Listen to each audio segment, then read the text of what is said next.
Socialiste en scène, Jack Lang avait choisi le Palais des Sports pour organiser le grand meeting de la campagne des Européennes. Plusieurs premiers ministres à la tribune.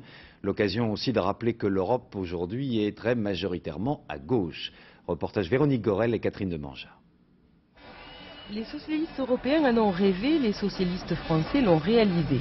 Réunir dans un même meeting les principaux chefs de gouvernement socialistes d'Europe. L'arrivée conjointe de Tony Blair et Lionel Jospin méritait bien une large ovation. De Londres à Athènes, en passant par Bonn et Stockholm, 11 pays européens sur 15 sont gouvernés par des socialistes. Jack Lang, le grand ordonnateur de la cérémonie, ne s'est pas privé de le rappeler. Et François Hollande d'ironiser, ce n'est pas la droite qui pourrait ainsi rassembler. Nicolas Sarkozy et François Bayrou s'y sont bien essayés en tentant d'enrôler sous leurs bannières respectives, pardonne-moi Felipe, pardonne-moi Joachim, le chef du gouvernement espagnol. C'était le seul disponible en l'occurrence, le seul possible.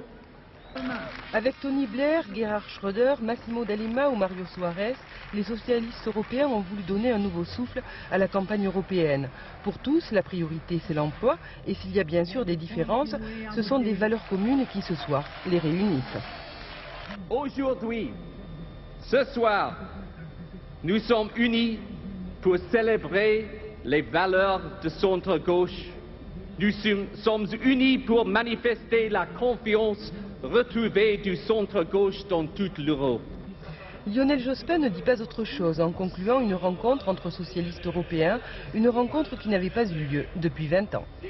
Ils sont différents, ils expriment des histoires variées, ils sont confrontés à des paysages politiques contrastés et en même temps, ils ont une culture commune, ils expriment des valeurs partagées, ils appartiennent à cet immense, historique et pourtant toujours jeune mouvement socialiste qui s'est rassemblé ce soir à Paris. Ce soir, l'Europe rose avait rendez-vous à Paris, solidaire et volontaire.